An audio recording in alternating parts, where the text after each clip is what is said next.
బహుశా ఏ ఇంట్లోనూ ఇలాంటి ఒక గది ఉండదు. ఎందుకంటే ఏ ఇంట్లోనూ నాలాంటి ఒక మిస్టేక్ పుట్టి ఉండదు. నాకేం అర్థం కావడం లేదు. మీరు ముళ్ళదండ నా మెడలో ఇప్పుడే వేశారు. నేను ఎప్పుడో వేసుకున్నాను.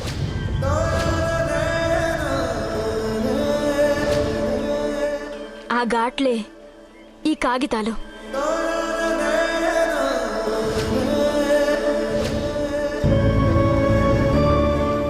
నాలో కనిపించని గాయాలే ఇక్కడ కనిపించే సాక్ష్యాలు.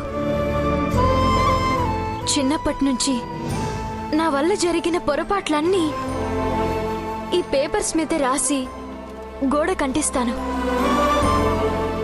ప్రతి పేపర్ మీద ఆ మిస్టేక్ మళ్ళీ చేయను అని కూడా రాస్తాను. కానీ ఏం చేయను, పొరపాట్లు జరిగిపోతూనే ఉంటాయి. ఇక్కడ క్షమాపణల జాబితా పెరిగిపోతూనే ఉంటుంది. ఈ నిలువెత్తు గోడే భానుమతి. ఇదే నేను. ఇవాళ మొదటిసారి బయట వ్యక్తి ఈ గదిలోకి రావడం జరిగింది. మిమ్మల్ని నేను లోపలికి తీసుకొచ్చింది నా జీవితంలో నేను చేసిన అతి పెద్ద తప్పు గురించి మీకు చెప్పడానికి. అదే ఈ పెళ్లి.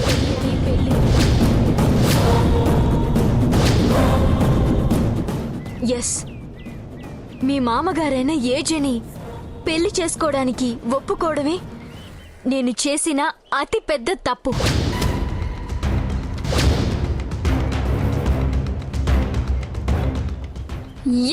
ఏమంటున్నావు నువ్వు? మీరు అనుకుంటున్నట్టు నేను మీ ఆస్తి ఐశ్వర్యం చూసి మీ ఏజేని పెళ్లి చేసుకోవాలి అనుకోవడం లేదు. చుట్టుపక్కల వాళ్ళంతా అనుకుంటున్నట్టు నేనేమీ వల విసరలేదు. అసలు ఆ ఇంటికి కోడలుగా, మీ ముగ్గురికి అత్తగా, ఏజేకి భార్యగా రావాలన్న ఆశ గాని కోరిక గాని నాలో లేనేలేవు.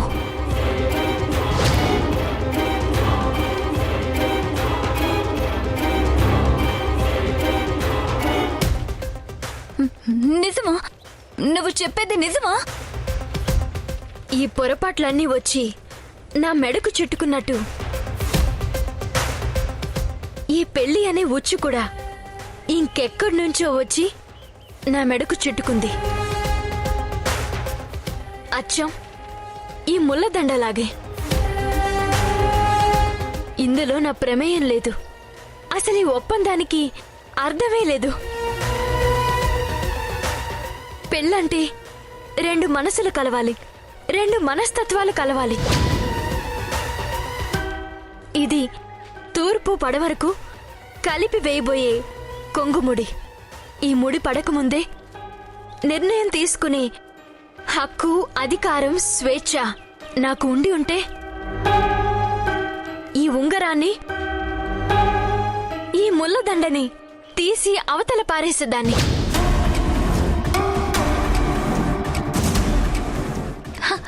నమ్మలేకపోతున్నాను. నువ్వేనా ఇలా మాట్లాడేది? ఈ పెళ్లి నిజంగా నీ ఇష్ట ప్రకారం జరగడం లేదా? లేదు.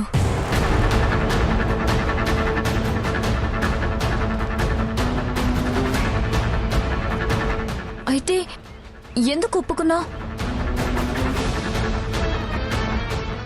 ఇవన్నీ నేనొప్పుకున్నవే, కానీ నేను చేతులారా చేసుకున్నవి కాదు.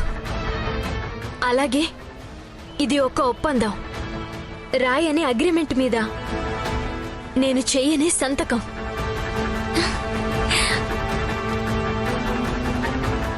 అయితే ఈ పెళ్లి నీ ఇష్ట ప్రకారం జరగడం లేదంటే బలవంతంగా చేసుకోవాల్సిన అవసరం లేదు. కానీ ఈ పెళ్లి అనే బలవంతపు బంధం నుండి నన్ను ఎవరు తప్పిస్తారు? నేను. అవునా? ఎలా?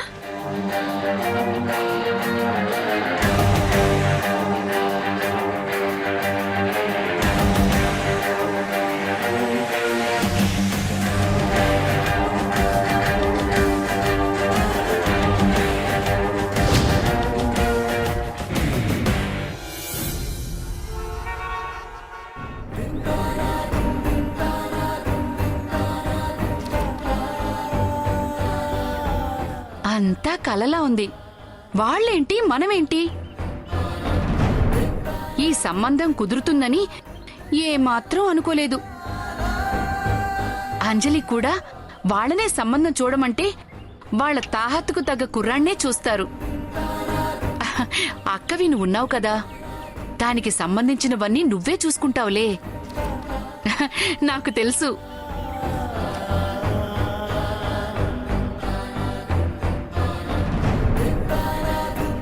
భాను, భాను, నేను మాట్లాడుతూనే ఉన్నాను, నువ్వేం వినిపించుకున్నట్టు లేదే. ఏదో ఆలోచిస్తున్నాను మమ్మీ. పెళ్లి గురించి కలలు కంటున్నావా? అవునులే, ఏ ఆడపిల్లకైనా పెళ్ళంటే కాస్త గుబులుగానే ఉంటుంది. ఈ పెళ్లి నుంచి ఆ దక్ష ఎలా తప్పిస్తుందా అని ఆలోచిస్తున్నాను మమ్మీ. కలలా కరిగిపోయే పెళ్లి గురించి కలలు కండం కూడానా?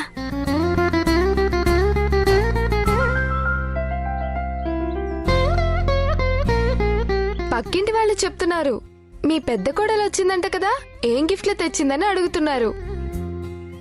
అవునే, మీ పెద్ద కోడలు ఏం మాట్లాడాలని వచ్చుంటుంది? ఏమైందమ్మా? ఏం లేదు నాన్న, షాపింగ్ గురించి మాట్లాడదామని వచ్చింది. ఏంటోనే, నీ తలరాత నా తలరాత ఒకటే. నేను ఇంటికి రెండో భార్యగానే వచ్చాను, నువ్వు ఆ ఇంటికి రెండో భార్యగానే వెళ్తున్నావు. అక్కే గనక నా కళ్ళు తెరిపించుండకపోతే, బద్రీ నిజస్వరూపం గనక నాకు తెలిసి ఉండకపోతే నాది అదే తలరాత అయ్యేది.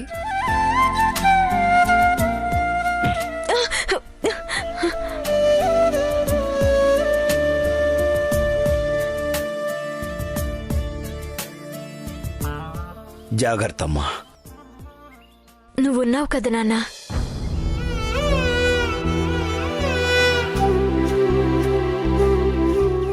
ఇప్పటిదాకానే ఉన్నాను. అత్తవారింట్లో నిన్నెవరు చూసుకుంటారో? ఎప్పటిదాకైనా నువ్వే ఉంటావు నాన్న. ఈ పెళ్లి తప్పించుకుంటే నాకిక జీవితంలో పెళ్ళే కాదు. అక్కే అందరినీ చూసుకోవాలి.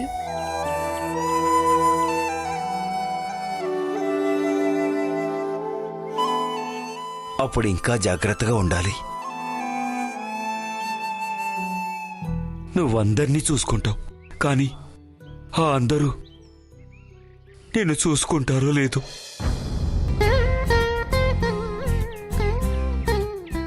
చూసుకున్నా నాలా చూసుకుంటారో లేదు?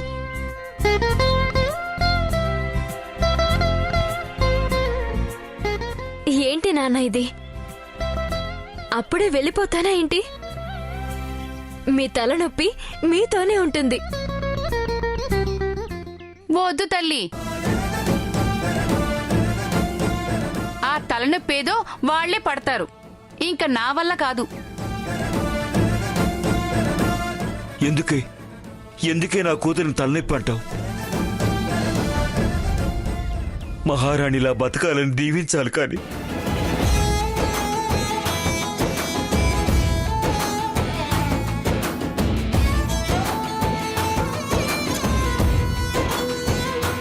ఈ పెళ్లి జరగదని తెలిస్తే నాన్న తట్టుకుంటాడా?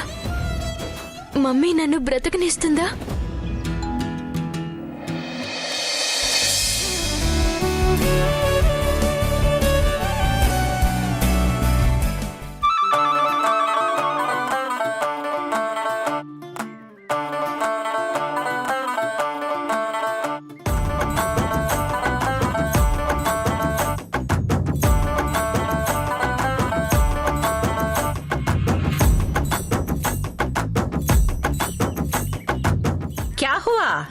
ఏజేకి షాది కుదిరిందని ఏ గార్డుకైనా నిలువు రాబరీ ఇచ్చారా? అదే నిలువు దోపిడీ ఇచ్చారా అని అంటున్నాను. అదే జయమ్మా. ఏంటిది, మీరు చాలా ఎక్సైట్ అవుతున్నారు. ఇలా అయితే మీకు బీపీ పెరిగిపోతుంది. ముందు వెళ్ళి టాబ్లెట్స్ వేసుకుంటండి. ఏహే, ఎప్పుడు టాబ్లెట్స్. చిరాకు భర్త అవుతోంది అంటే చిరాకు పుడుతోంది. ఏదో ఒక రోజు గోలీ అందర్ దమ్ బాహర్ అవుతుంది. చచ్చా, శుభమా అని ఇక్కడ శుభకార్యం జరుగుతుంటే అలా మాట్లాడతారేంటి జయమ్మ? మీరు బాగుంటేనే ఏజే సంతోషంగా ఉంటాడు. మీరిద్దరు బాగుంటేనే మేమంతా సంతోషంగా ఉంటాం. ఐసా చెప్తే కైసా కాదంటాను. వెళ్తా. జీ ఫర్ గోయింగ్. సరే. ఏంటి, మీ నగలు నేను దాచానని జయమ్మతో చెప్పేద్దామనే? చెప్పాల్సింది. అప్పుడు భాను తప్పేమీ లేదని ఆ ఏజే ఇంకా నెత్తినెక్కించుకునేవాడు. ఏంటక్క ఇది? నిన్ను మా సొంత అక్కలాగా అభిమానించాము, గౌరవించాము. అలాంటిది నువ్వే మా మీద కక్ష కడితే ఎలా దక్షక్క? మా నగలన్నీ దాచేసి మమ్మల్ని మెహందీ ఫంక్షన్ లో మెహందీ లేని చేతుల్లాగా బోసిగా నిలబెట్టావు. పెళ్లి పనులన్నీ నువ్వే దగ్గరుండి ఆర్గనైజ్ చేస్తున్నావు.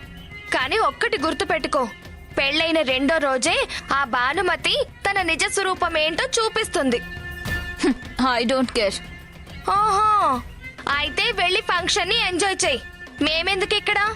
నీకు చెలికత్తెల్లా ఉండాలా? పదవి చిత్ర. అదేంటి, ముగ్గురు కోడళ్ళు ఏ ఫంక్షన్ లో అయినా లక్ష్మి, పార్వతి, సరస్వతుల్లా కనిపించేవారు. వీళ్ళిద్దరూ ఇలా ఉన్నారేంటి దక్ష? వీళ్ళ నగలన్నీ ఏమయ్యాయి? ఇందాకటి నుంచి నేను అదే చెప్తున్నాను. కానీ కొత్త అత్త రాబోతుందన్న ఉత్సాహంలో పనులన్నీ వీళ్లే చేస్తూ ఇంకా రెడీ అవ్వలేదు. గోల్డ్ కవరింగ్ అంటే ఇదేనేమో. గోల్డ్ ఇవ్వదు గాని కవరింగ్ మాత్రం బాగానే ఇస్తుంది. ఇక కష్టపడింది చాలు. వెళ్ళి రెడీ అయి రండి. ఇంటి కోడళ్ళు ఇలా చెలకత్తెల్లా కనిపిస్తే బాగోదు కదా. వెళ్ళి రెడీ అవ్వండి. ఇలాగే ఉంటే గుర్తుపట్టలేక గెస్ట్లు ఇబ్బంది పడతారు. వెళ్ళండి. పగలు పక్కన పెట్టి నగలు వేసుకుని రండి. ఏ నగలు? Gold covering నగలా? మీ నగలు మీ రూమ్ లోనే ఉన్నాయి.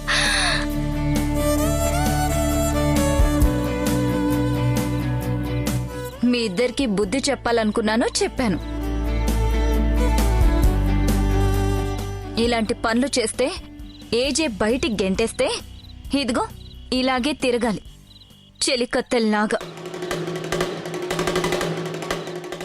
టెన్షన్ వదిలేండి. భాను ఈ మెహందీ ఫంక్షన్లో ఏజే పేరుని తన చేతి మీద పెట్టుకోనూ లేదు, కోడలుగా ఇంట్లో అడుగు పెట్టనూ లేదు. ఇది నా మాటగా మీ ఇద్దరికి ప్రామిస్ చేస్తున్నాను.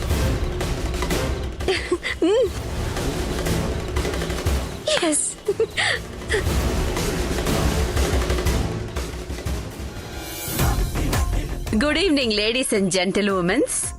శుభ సాయంత్రం. అచ్చా షామ్. మీరంతా మీ మొగుళ్ళని వదిలేసి, ఐ మీన్ ఇంట్లో వదిలేసి మా ఇంట్లో జరిగే మెహందీ దావత్ కి విచ్చేసినందుకు బహుత్ బహుత్ థ్యాంక్స్. మెనీ ధన్యవాదాలు.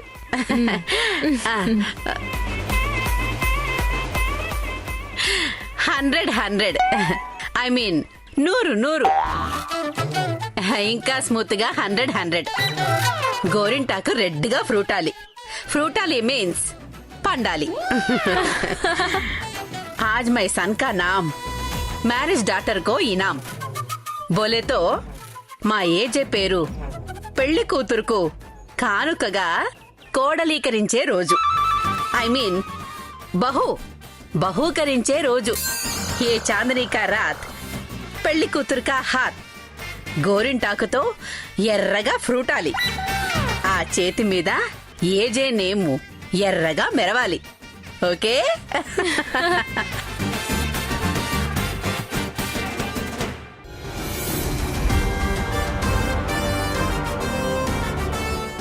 అక్క ఇప్పుడు చెప్పు. గెస్ట్లకి సమాధానం చెప్పలేక నగలు వేసుకోవడానికి పరిగెట్టాం గాని ఆ భానుమతిని అత్తగా రాకుండా చేయడానికి నువ్వు ఏం చేయబోతున్నావో తెలుసుకోవాలని ఆత్రంగా ఉందక్కా. చెప్పక్కా. నగలు వేసుకుంటున్నంతసేపు ఒక్కటే టెన్షన్. ఆ భానుని ఎలా తప్పించబోతున్నావు అక్కా? ఇప్పటి వరకు ఎవ్వరూ ఇలాంటి పని చేసి పెళ్ళ ఆపుండరు. ఆ పని నేను చేయబోతున్నాను. భాను శాశ్వతంగా దూరమయ్యే ప్రయత్నంలో విజయం నాదే అవుతుంది. మా ప్రయత్నం వేరే అయినా మా ధ్యేయం కూడా ఇదే కదక్కా. మరి మాకెందుకు పనిష్మెంట్ ఇచ్చావు? మీరు మీ లక్ష్యం మీద మాత్రమే గురి పెడతారు. అందులో పడి ఈ ఇంటి కోడళ్లుగా మీ బాధ్యతల్ని మర్చిపోతారు. ఇంటి గుట్టు గడప దాటకుండా జాగ్రత్త పడ్డం ఈ ఇంటి కోడళ్లుగా మన బాధ్యత. అందుకే ఆ భానుమతిని ఏమన్నావ్?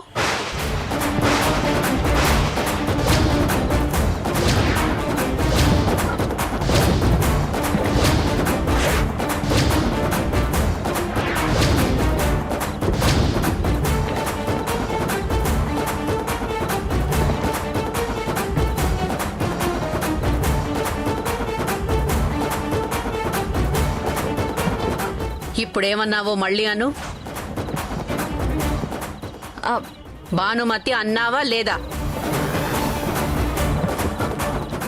భానుమతి కాదు, ఇక నుంచి అత్తయ్య అని పిలవడం అలవాటు చేసుకోండి. అర్థమైందా? ఆ విషయం మామూలుగా చెప్పినా వింటాం కదా జయమ్మ.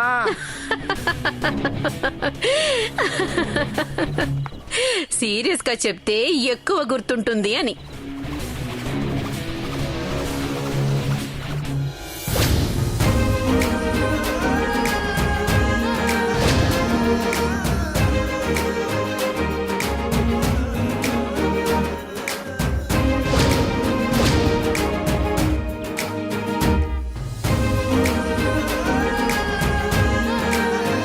అదిగో మీ అప్కమింగ్ అత్తగారు ఆ రహే హే.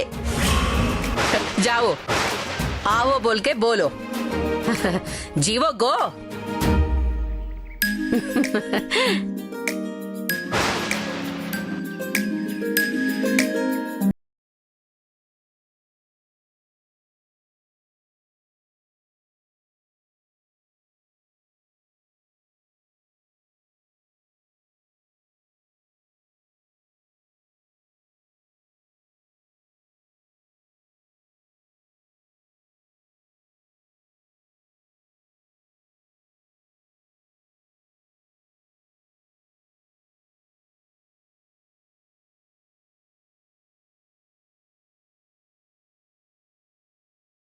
నుండి తప్పించుకోవడానికి ట్రై చేస్తున్నానని జయమ్మ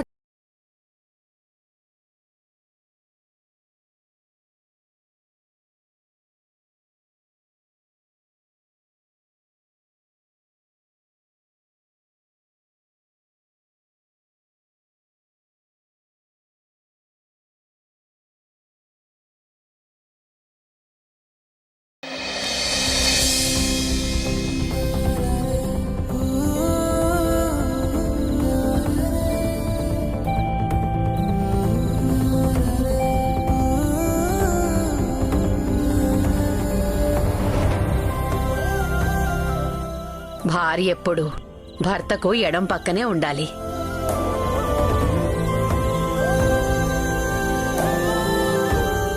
పెళ్లిలో, పూజల్లో, వ్రతాల్లో, హోమాల్లో అన్నింటిలో భర్తకు ఈ పక్కనే ఉండాలి. ఇలా ఉంటే నిజంగా నా కళ్ళకు మీరిద్దరూ సీతారాములాగే కనిపిస్తున్నారు.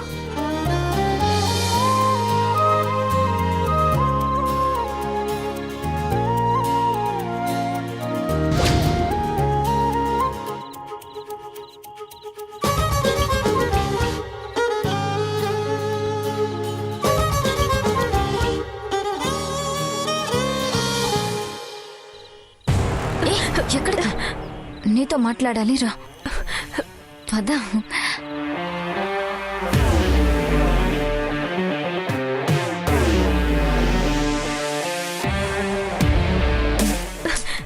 ఎక్కడికి వెళ్తున్నావు? అక్కడికే. ఎందుకు? ఎందుకో అంటే జయమ్మని చూస్తుంటే నాకు చాలా గిల్టీగా ఉంది. ఆవిడ చాలా హార్ట్ఫుల్ గా మాట్లాడుతున్నారు. ఈ పెళ్లి జరుగుతుందని చాలా సంతోషంగా ఉన్నారు. జరగదని తెలిస్తే ఎంత ఫీల్ అవుతారో కదా. అయితే జయమ్మ సంతోషం కోసం నువ్వు ఏజేని పెళ్లి చేసుకో.